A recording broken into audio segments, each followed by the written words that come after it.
Let's move on now to the New York Jets rookie preview, where Ryan and we will break down why this rookie will have the biggest impact on the 2023 season for the New York Jets. But before we do that, Ryan and we have a goal of getting to 2,000 subscribers by the start of the NFL season, and we're just over about 150 or so away from that goal, and we're just a few weeks away. So if you have not already, subscribe to the channel and ring the bell to get notified whenever we create new content. We have a lot more material coming out until the start of the season. And once when the season starts, Ryan and we will be having a fun season-long competition where we will predict and release videos for every single NFL game on who the winner is going to be. And at the very end, we will see who is ranked the most. So if you want to follow that competition and see our predictions, be sure to subscribe to the channel and ring the bell as it is the easiest way to get notified. And Ryan, let's get into it here. So let's do it. The New York Jets team overall, especially now with Rodgers, like we joked all last year, like they were quarterback away from being a Super Bowl contender. And now that they have Rodgers, like I really do think that it puts them in their Super Bowl contention in a very tough AFC conference. But if there's one weakness, I would say it's the offensive line. I think the addition of Joe Tippmann is going to help improve just the overall depth of the interior of the offensive line.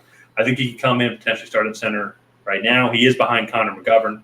But they have Laken Tomlinson and then Elijah Vera-Tucker, who are the left guard and right guard, respectfully. And Elijah Vera-Tucker, they drafted him in the first round a couple years ago and has been decent and good when healthy. But that's been the biggest issue. So I think he's going to provide a lot of good depth for him.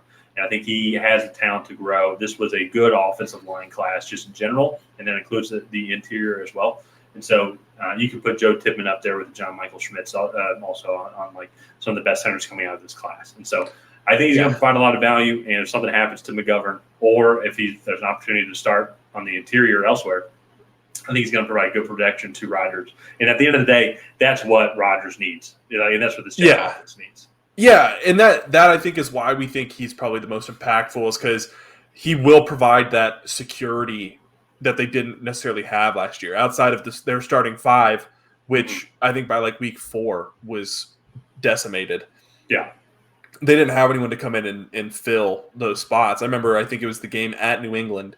I was listening to a podcast, and they brought in a guy from the Jets, and they were like, so like this guy was brought up from the practice squad. This guy started the roster as our third string guard. And then like our swing tackle is the starting left tackle at this point. And it was just like, man, they were just piecing things together. And it was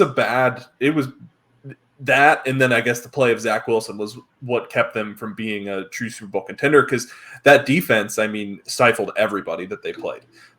Especially when Quinnen Williams was out there. This defense is phenomenal.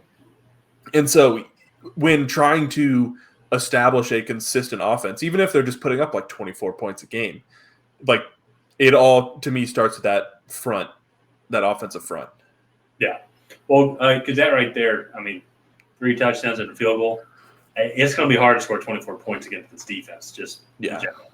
So, as you mentioned, so that's why getting Joe Tippmann in there and providing good depth to that interior offensive line. And so, and even in general, too, is like we even debate on maybe Will McDonald, but I don't know how much playing time he's going to get, because right now he's third on the depth chart at the left defensive end spot. So that means there's 4 defensive ends just in front of him if he's the 5th. So we'll have to see kind of what type of value that he brings. And same kind of with, honestly, a lot of the other rookies as well. A lot of the rookies that they drafted are well down the depth chart, just because Jets team overall, they've drafted really well and they've signed really good players over the past couple of years.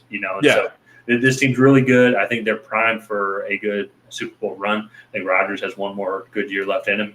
And so it'd be fun to see him go far and then keep talking all this crap to Green Bay as well. So just fun. Just some fun trolling. Yeah. So I think right now the only thing that could handicap this team is this offensive line, and even then, I think Rodgers can still cover up for some of that. So, But let's go ahead and wrap up this video here. If you guys have not already, please go ahead and like and subscribe, and leave a comment down below on who your favorite Jets rookie is going to be to watch in 2023. And other than that, we will see you guys next time.